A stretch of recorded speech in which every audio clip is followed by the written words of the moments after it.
অবস্থায় যদি মা মারা যায় তাহলে করণীয় কি, সেখানে কি করবে? গত কিছুদিন আগে কুমিল্লা থেকে এক ভাই আমাকে প্রশ্ন করেছেন, হুজুর ইমার্জেন্সি মাসালা, আপনি উত্তর দেন, আমরা লাশ নিয়ে দাঁড়িয়ে আছি। আমি বললাম কি ভাই, কি হয়েছে? তিনি বলছেন, আমরা হসপিটালে নিয়ে গিয়েছিলাম এক অন্তঃসত্ত্বা মাকে, সেখানে নেওয়ার পরে একটু পরেই ডেলিভারি হওয়ার কথা, ডাক্তার ভুলে কি ইনজেকশন দিয়েছে, তার কারণে 1 মিনিটের মাথায় অন্তঃসত্ত্বা মা সে মুহূর্তের মধ্যেই দুনিয়া থেকে চলে গিয়েছে, বিদায় হয়ে গিয়েছে। এখন তার ভিতরে বাচ্চা আছে, এখন কি করণীয়, আমরা কি করতে পারি হুজুর, উত্তর দেন। আমি মুহূর্তের মধ্যে থমকে গেলাম, কারণ এমন প্রশ্ন আমার জীবনে আমি কোনোদিন শুনি নাই। এই জন্য আমি এটা জাতির উদ্দেশ্যে আলোচনা করে দিচ্ছি আজকের আলোচনায়। অবশ্যই আমাদের আলোচনা যারা শুনছেন, আদ-দাল্লু আলাল খায়রি কাফাইলিহি, এই হাদিসের ইস্তেদলালে আপনারা এটাকে শেয়ার করে দিবেন বেশি বেশি, যাতে করে গোটা জাতি জানতে পারে। কারণ একটি মাসালা, আপনি আমল করেন অথবা না করেন, আপনি শিখলেন, বিশ্বনবী বলছেন নফল নামাজ পড়লে যে পরিমাণ সওয়াব, সেই পরিমাণ সওয়াব আল্লাহ পাক তোমার আমল নামায় দিয়ে দিবে।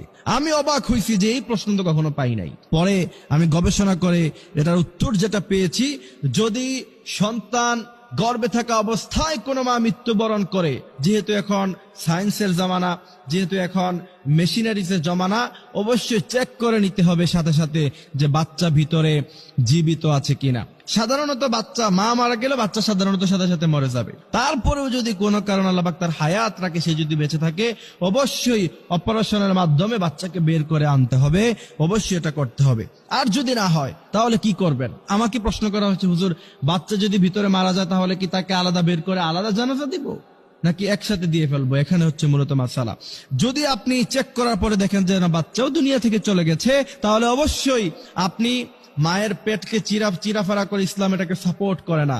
মৃত্যুর পরে পোস্টমর্টম যেটা করা হয় বর্তমানে, যদি একান্ত কোনো প্রয়োজন না পড়ে, সাধারণ কোনো কারণে পোস্টমর্টম করা ইসলাম এটাকে জায়েজ করে নাই। যদি দেখেন যে বাচ্চাও ভিতরে মারা গেছে, মাও মারা গেছে, এমত অবস্থায় অবশ্যই দুইজনকে একসাথে জানাজা দিয়ে একই কবরে তাদেরকে দাফন করে দিতে হবে, বাচ্চা সেখান থেকে বের করা যাবে না।